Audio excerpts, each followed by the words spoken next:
Hello everyone, एडुबोल्ट के platform में आप सबको स्वागत है। मैं हूं एडुकेटर शरण्या और आज की जो टॉपिक है ये करंट अफेयर्स की कोई न्यूज़ नहीं है, बट आज की डेट को लेके कुछ बात करनी है। तो आज का जो डेट है 21 मार्च, ये स्प्रिंग इक्विनॉक्स का डेट है। तो स्प्रिंग इक्विनॉक्स क्या होता है, कैसे होता है, एंड इस टाइम पे इस टाइम पे किस तरह की सोलर अलाइनमेंट होती है, इसको लेके बात करेंगे। तो एडुबोल्ट एक ऐसा वेबसाइट है जहाँ पे आप 1-to-1 मेंटरशिप अवेल कर सकते हैं यूपीएससी के लिए। यहाँ पर मैं educator Sharanya environment, agriculture, science, technology and internal security के ऊपर मेंटरशिप प्रोवाइड करती हूँ। साथ साथ में अगर आपकी ऑप्शनल जूलॉजी है तो मैं उसमें भी आपको हेल्प करती हूँ। तो मेरा जो टाइमिंग है ये 5 to 6 PM है ऑल डे। इसके अलावा आप अपने टाइम के हिसाब से भी सेशन को शेड्यूल कर सकते हैं, तो ज़रूर सेशन को शेड्यूल कीजिए एंड अपनी प्रिपरेशन ठीक से करते रहिए। तो कैसे सेशन को बुक करना है ये एक बार मैं दिखा देती हूँ आपको। सबसे पहले एडुबोल्ट के वेबसाइट पे लॉगिन करना है अपना मेल आईडी को यूज़ करके। देन आपको फाइंड मेंटर सेक्शन पे जाना है और आप मेरा जो प्रोफाइल है उसको सिलेक्ट करना है आपको। देन आपको एक बुकिंग टाइम सिलेक्ट करना है। आप अपने टाइम के हिसाब से या फिर मेरे टाइम के हिसाब से भी सिलेक्ट कर सकते हैं एंड देन आपको सेशन ज्वाइन करना है। आपके पास लिंक और बाकी डिटेल्स आ जाएगा। सो सी इट्स वेरी इजी। आप ज़रूर सेशन ज्वाइन कीजिए एंड ठीक से प्रिपरेशन करते रहिए। नेक्स्ट आते हैं न्यूज़ पे। 21 मार्च जो है ये स्प्रिंग सीजन की स्टार्टिंग होती है। इसे इंडिया में वसंत के टाइम भी कहा जाता है। तो नॉर्दर्न हेमिस्फीयर में ये स्प्रिंग एंड फॉल या ऑटम सीजन स्टार्ट होता है सादर्न हेमिस्फीयर में। तो ये सिचुएशन होता है जो मोस्टली 19 मार्च से स्टार्ट होती है या फिर 20 मार्च 21 मार्च, ये दोनों टाइमिंग होती है। क्योंकि जो सोलर अलाइनमेंट है या फिर जो चेंजेस होता है वो एक दिन में तो नहीं होता, तो इसीलिए एक टाइम पीरियड रहता है। जैसे 20 मार्च 21 मार्च जो है वो स्प्रिंग या फिर स्प्रिंग इक्विनॉक्स का टाइमिंग होती है। मोस्टली क्या होता है कि इंडिया में इसे वसंत विषुव या फिर महाविषुव भी कहा जाता है। तो डिफरेंट नेम आपको याद रखना है क्योंकि यूपीएससी क्वेश्चन पूछ सकते हैं। इसे इंग्लिश में वार्नल इक्विनॉक्स या फिर स्प्रिंग इक्विनॉक्स भी कहा जाता है। तो स्प्रिंग इक्विनॉक्स होता है साल में 2 बार, इक्विनॉक्स होता है साल में 2 बार, एक स्प्रिंग और एक ऑटम। तो मार्च में जो होता है वो स्प्रिंग इक्विनॉक्स है, सितंबर में जो होता है वो ऑटम इक्विनॉक्स है। इस टाइम पे क्या होता है कि सूरज की जो सनरेज है वो इक्वेडर के ऊपर डायरेक्टली पड़ता है। ओके, तो इस टाइम पे क्या होता है कि बोथ पोल्स में सनलाइट सेम टाइम के लिए पड़ता है। तो नॉर्मली क्या होता है कि अर्थ की ये अगर एक्सिस हम मानते हैं जो थोड़ा सा हिला हुआ रहता है, तो अर्थ के एक्सिस जब भी ऐसे रहता है तो क्या होता है सन की सनलाइट कौन सी रेंज तक पड़ता है, ट्रॉपिक ऑफ कैंसर से ट्रॉपिक ऑफ कैप्रिकॉन तक।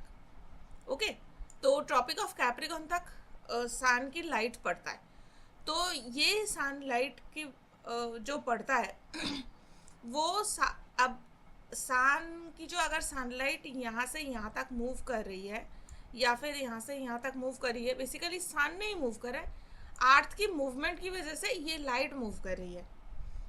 तो ट्रॉपिक ऑफ कैंसर से कभी ट्रॉपिक ऑफ कैंसर के ऊपर सनलाइट डायरेक्टली पड़ता है, उसके बाद धीरे धीरे सन की जो लाइट है वो इक्वेडर के ऊपर पड़ता है, फिर ट्रॉपिक ऑफ कैप्रिकॉन तक आता है, फिर इक्वेडर के ऊपर जाता है एंड उसके बाद फिर ट्रॉपिक ऑफ कैंसर के ऊपर आता है। तो ये जो कंटिन्यूअस मूवमेंट होती है, तो सन इक्वेडर के ऊपर सन साल में 2 बार डायरेक्टली पड़ता है और ये मार्च और सितंबर में होता है। एंड इस टाइम में क्या होता है कि जो अर्थ की एक्सिस है, अर्थ के एक्सिस पे डायरेक्टली अर्थ की एक्सिस है पोल के ऊपर से, तो पोल पे क्या होता है directly sunlight north and south pole में सेम की सनलाइट सेम टाइम पीरियड के लिए पड़ता है। ओके, तो ये आपको याद रखना है। तो इक्विनॉक्स के दिन में क्या होता है, बेसिकली इक्विनॉक्स एक ऐसा टाइम को रिफ्लेक्ट करता है जिस टाइम पे डे और नाइट की लेंथ इक्वल होती है। ओके, तो on all other days normally क्या होता है कि अर्थ की जो एक्सिस होती है वो ऐसे टिल्टेड रहते हैं, और टिल्टेड रहता है तो टिल्टेड होने की वजह से क्या होता है, आइदर वो सन के पास है या फिर सन से दूर है, और इसकी वजह से क्या होता है कि जो लाइट है, जो गर्मी है, वो दोनों हेमिस्फीयर में, नॉर्दर्न एंड साउदर्न हेमिस्फीयर में थोड़ा अनइवनली डिस्ट्रीब्यूट होता है। ओके, तो जैसे गर्मी के टाइम पे नॉर्दर्न हेमिस्फीयर सन के थोड़ा पास आ जाता है, और ठंडी के टाइम पे सन से थोड़ा दूर चला जाता है। वैसे ही साउदर्न हेमिस्फीयर में, जब नॉर्दर्न हेमिस्फीयर में ठंडी है तो साउदर्न हेमिस्फीयर सन के थोड़ा पास है, और वैसे ही सिमिलरली उल्टा है। तो बट नॉर्मली क्या होता है कि, और इसी कंडीशन की वजह से जो लाइट है या फिर जो गर्मी है वो दोनों हेमिस्फीयर में अलग अलग से पड़ता है। बट इक्विनॉक्स के टाइम क्या होता है, अर्थ की जो एक्सिस है और अर्थ की ऑर्बिट, ये दोनों अलाइंड रहता है। So both hemisphere obtain equal amount of sunlight. तो same amount of sunlight same time period के लिए पड़ता है, इसीलिए दोनों ही पोल में सेम टाइम का डे लेंथ होता है। ओके, ये आपको याद रखना है। एंड इसी टाइम से नॉर्दर्न हेमिस्फीयर में, नॉर्दर्न पोल में, अर्थ की नॉर्दर्न पोल में जो पोलर नाइट होती है वो कंप्लीट होती है, पोलर डे स्टार्ट होती है। मतलब नेक्स्ट 6 मंथ डायरेक्टली पोल के ऊपर सनलाइट ज़्यादा पड़ना स्टार्ट होगा, एंड ऐसा एक टाइम आएगा जिस टाइम पे 24 आवर्स डे होगी, तो पोलर डे की स्टार्टिंग होती है। सिमिलरली साउदर्न हेमिस्फीयर में पोलर नाइट की स्टार्टिंग होती है। ओके, तो आई होप इतना समझ में आ रहा है। तो बेसिकली अगर एक सिंपल आइडिया में हम देखते हैं तो अर्थ की जो एक्सिस है ये थोड़ा सा टिल्टेड कंडीशन में है।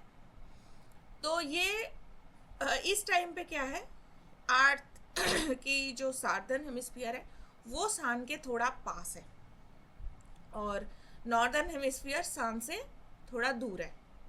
ओके, तो साउदर्न हेमिस्फीयर में पास है, मतलब ट्रॉपिक ऑफ कैप्रिकॉर्न के ऊपर सनलाइट डायरेक्टली पड़ रहा है, ट्रॉपिक ऑफ कैप्रिकॉर्न के ऊपर सनलाइट डायरेक्टली पड़ रहा है, एंड ट्रॉपिक ऑफ कैंसर के ऊपर सनलाइट टिल्टेड होके पड़ रहा है।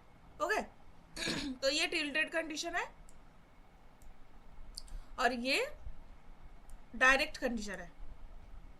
ठीक है, तो अब जब अर्थ की मूवमेंट होती है तो ऐसा एक सिचुएशन ये ठंडी के टाइम, नॉर्दर्न हेमिस्फीयर में जब विंटर आती है, ठंडी के टाइम है, तब ऐसा सिचुएशन देखने को मिलता है।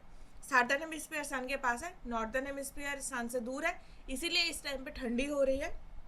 ओके, एंड जो पोलर एरिया है, इस एरिया पे कोई लाइट ही नहीं है, क्योंकि ट्रॉपिक ऑफ कैंसर के ऊपर जो लाइट है वो टिल्ट होके आ रहा है। अब यहाँ से एक ऐसा सिचुएशन होता है जब सन और अर्थ मूव करता है, एंड नॉर्दर्न हेमिस्फीयर जो है वो सन के पास आ जाता है। नॉर्दर्न हेमिस्फीयर में सनलाइट डायरेक्टली पड़ रहा है, एंड साउदर्न हेमिस्फीयर में सनलाइट टिल्टेड होके पड़ रहा है। ओके, तो नॉर्दर्न हेमिस्फीयर में ट्रॉपिक ऑफ कैंसर के ऊपर डायरेक्टली सनलाइट है, ट्रॉपिक ऑफ कैंसर के ऊपर डायरेक्टली सनलाइट है, और ट्रॉपिक ऑफ कैप्रिकॉर्न के ऊपर टिल्ट होके आ रहा है। ओके, तो ये जो प्रीवियस कंडीशन था ये था winter solstice. Okay, winter solstice का टाइम पे क्या होता है, ट्रॉपिक ऑफ कैप्रिकॉर्न के ऊपर सनलाइट डायरेक्टली पड़ता है।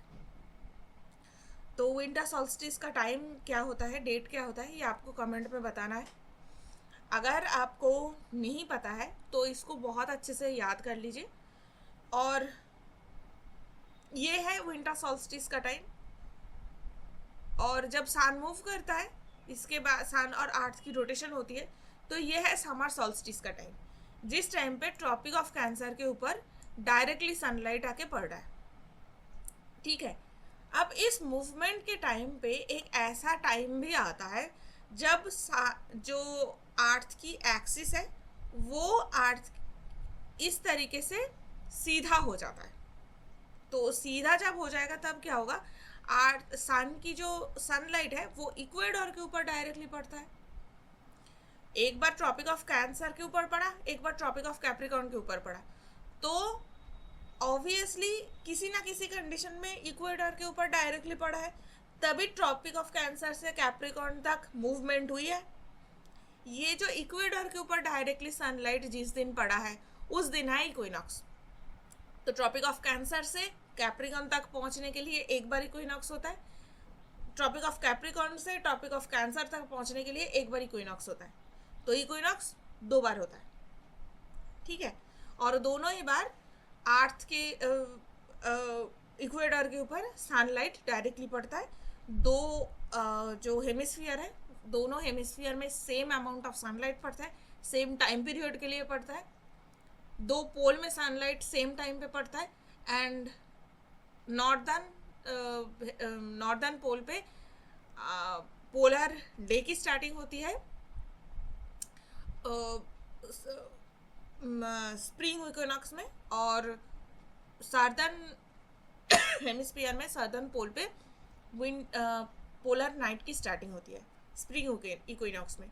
वैसे ही सिमिलरली सितंबर में भी होती है। तो बेसिकली इस तरीके से होता है। मार्च में होगी इक्विनॉक्स, इक्वेडर के ऊपर डायरेक्टली सनलाइट पड़ता है। उसके बाद धीरे धीरे नॉर्दर्न हेमिस्फीयर में समर सीजन स्टार्ट होता है। तो जून तक आते आते ट्रॉपिक ऑफ कैंसर के ऊपर डायरेक्टली सनलाइट पड़ेगा, और 21 जून होता है समर सॉल्स्टिस। उस दिन ट्रॉपिक ऑफ कैंसर के ऊपर डायरेक्टली सनलाइट पड़ता है। ये ऐसा सिचुएशन होगी। फिर वो मैक्सिमम पॉइंट है। उसके बाद सन की मूवमेंट फिर से इक्वेडर की तरफ ज़्यादा होने लगेगा। तो सितंबर में फिर से एक इक्विनॉक्स आता है जहाँ पे इक्वेडर के ऊपर फिर से डायरेक्टली सनलाइट पड़ेगा। तो वो होता है फॉल या ऑटम इक्विनॉक्स। एंड फिर धीरे धीरे सार्दर्न हेमिस्फीयर की तरफ डायरेक्टली सनलाइट पड़ता है। ट्रॉपिक ऑफ कैप्रिकॉर्न के ऊपर डायरेक्टली पड़ता है 23 दिसंबर। उस टाइम पे नॉर्दर्न हेमिस्फीयर में दिन सबसे छोटा है, रात सबसे बड़ा है। उल्टा सार्दर्न हेमिस्फीयर में है, रात सबसे छोटा है, दिन सबसे बड़ा है।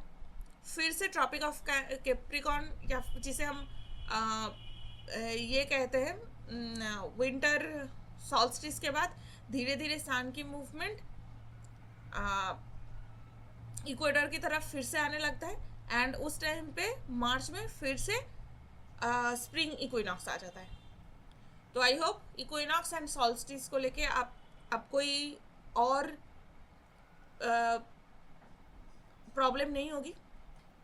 अब नॉर्मली क्या होता है कि ये जो इक्विनॉक्स की सिग्निफिकेंस है, ये जो इक्विनॉक्स की सिग्निफिकेंस है वो around the world different different culture को रिप्रेजेंट करता है।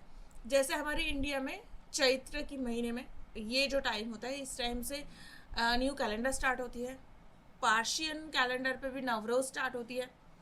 इसके अलावा बेबीलोनियन कैलेंडर हो या फिर जॉर्जियन कैलेंडर हो, सब हर एक जगह पे ही ये एक न्यू ईयर की स्टार्टिंग होती है। और ऑटम इक्विनॉक्स जो होता है उस टाइम पे हार्वेस्टिंग फेस्टिवल होती है, बारिश ख़त्म होती है, एक प्लेजेंट वेदर है। एंड उसके बाद सन जो है सार्दर्न हेमिस्फीयर की तरफ मूव करेगा, सनलाइट सार्दर्न हेमिस्फीयर की तरफ मूव करता है। तो नॉर्थर्न हेमिस्फीयर में आ जाएगा विंटर। उससे पहले जितने भी फसल है उसको हार्वेस्ट करना है। तो मोस्टली जितना हार्वेस्टिंग फेस्टिवल्स होते हैं, चाहे वो बंगाल के नवान्न हो या फिर सार्दर्न इंडिया में ओनम हो, तो ये जितने भी फेस्टिवल्स होता है अराउंड द वर्ल्ड, सारे ऑटम फेस्टिवल्स या फिर हार्वेस्टिंग फेस्टिवल्स जो होता है वो ऑटम इक्विनॉक्स पे होता है। तो आई होप इक्विनॉक्स को लेके अब और किसी को कोई भी डाउट नहीं रहेगा। अब सॉल्स्टिस और इक्विनॉक्स को लेके आज बात करने की रीज़न क्या है, क्योंकि 24 में ही प्रीवियस ईयर क्वेश्चन में पूछे गए हैं on June 21 every year which of the following latitude experience A sunlight more than 12 hours. तो 21 जून में क्या होता है, ट्रॉपिक ऑफ कैंसर के ऊपर डायरेक्टली सनलाइट पड़ता है। तो ऑब्वियसली ट्रॉपिक ऑफ कैंसर के ऊपर अगर सनलाइट पड़ेगा तो ज़रूर यहाँ पे 12 आवर्स डे होगा, क्योंकि मैंने क्या कहा कि दिन सबसे बड़ा है, रात सबसे छोटा है। तो 12 आवर्स की तो नहीं है, 14 आवर्स तक डे होता है, 15 आवर्स तक डे होता है, एंड रात उतना ही छोटा है।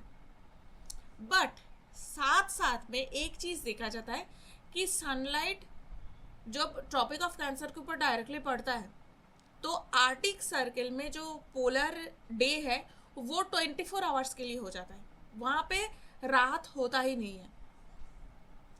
तो सेकेंड आंसर है आर्टिक सर्कल। आर्टिक सर्कल के ऊपर भी 12 घंटे से ज़्यादा दिन होता है। तो आंसर था डी। ये क्वेश्चन प्रीवियस ईयर में बहुत लोगों ने गलत किया है, सबको लगा है कि ट्रॉपिक ऑफ कैंसर ही होगा, बट ट्रॉपिक ऑफ कैंसर के साथ साथ आर्टिक सर्कल भी होगा। ओके तो नेक्स्ट प्रीवियस ईयर क्वेश्चन 2022 में पूछा गया था, इन northern hemisphere the longest day of year normally occurs. तो लॉन्गेस्ट डे ऑफ ईयर कब होता है, जब सोलर सॉल्स्टिस है, समर सॉल्स्टिस है, ट्रॉपिक ऑफ कैंसर के ऊपर डायरेक्टली सनलाइट आके पड़ रहा है, तो उस टाइम पे नॉर्थर्न हेमिस्फीयर में लॉन्गेस्ट डे है। और वो कब है, 21 जून को है। तो second half of the month of June, ये था आंसर। आपको डायरेक्टली कोई डेट नहीं पूछा है, बट क्या पूछ लिया, first half of June, first half of July, second half of July. तो जुलाई में तो नहीं होगा सी। तो डायरेक्टली आपको ये तो है कि डायरेक्टली आपको डेट नहीं पूछा है, बट किसी ना किसी तरीके से आपको याद रखना है। तो 21 जून में नॉर्मली क्या होता है कि अर्थ की जो ट्रॉपिक ऑफ कैंसर है उसके ऊपर डायरेक्टली सनलाइट आके पड़ता है। 13.5 आवर्स की डे लाइट होती है, इक्वेडर में 12 आवर्स की daylight, and tropic of Capricorn के ऊपर 10.5 आवर्स। तो ट्रॉपिक ऑफ कैप्रिकॉर्न के ऊपर 12 घंटे से कम डे लाइट होता है। एंड साथ साथ में ये जो पोल है, नॉर्दर्न पोल है, यहाँ पे भी सनलाइट है 24 आवर्स की, ठीक है। और इसी कंडीशन, इसी टाइम पे अंटार्कटिक सर्कल पे क्या है, सनलाइट पड़ ही नहीं रहा है, तो यहाँ पे डे लाइट है ही नहीं, यहाँ पे 24 आवर्स की नाइट है, ठीक है। तो ये कंडीशन था 21 जून में, और ऑब्वियसली ये सेकेंड हाफ ऑफ जून में होता है। तो ऑलरेडी इस टाइप के क्वेश्चंस पूछे गए हैं सॉल्स्टिस के ऊपर, तो हो सकता है कि इक्विनॉक्स के ऊपर भी क्वेश्चन पूछा जाए। Be very careful, physical geography के ऊपर इस टाइप के क्वेश्चंस ज़रूर आते हैं। That's it for the day. तो अभी बस इतना ही अब हमें जानना था, समर सॉल्स्टिस, विंटर सॉल्स्टिस क्या होता है, इक्विनॉक्स क्या होता है। That's it. डेट्स को याद रखिए, फेनोमेना को याद रखिए, क्या कंडीशन होता है, सोलर अलाइनमेंट कैसे होता है, ये आपको याद रखने की ज़रूरत है। अगर आपको इससे डिटेल्स और भी कोई मेंटरशिप चाहिए तो आप हमें गूगल प्ले स्टोर या फिर एप्पल स्टोर से गूगल एडुबोल्ट के ऐप में कांटेक्ट कर सकते हैं, जो ये दोनों एरियाज़ में मौजूद है। इसके अलावा मेरा मैपिंग सीरीज़ चल रहा है, अभी वर्ल्ड जियोग्राफी की मैपिंग हो रही है, तो आप इस मैपिंग सीरीज़ को ज़रूर देखें और प्रिपरेशन करते रहिए। आपको अगर डिटेल्स सेशन से रिलेटेड डिटेल्स में बात करनी है, कौन कौन से किस टाइप के सेशंस हैं, तो जानने के लिए एडुबोल्ट IAS की जो ऑफिशियल टेलीग्राम चैनल है उसको ज़रूर ज्वाइन कीजिए। इसके अलावा मेरा खुद का एक चैनल है प्रिपरेशन एट ईज, यहाँ पे हम UPSC के साथ साथ 1 डे एग्ज़ाम्स को भी रिलेटेड हेल्प करते हैं। आप इसको ज़रूर ज्वाइन कीजिए। वीडियो को अगर अच्छी लगी है तो इसको लाइक कीजिए, शेयर कीजिए, दोस्तों के साथ सब्सक्राइब कीजिए, एंड good luck.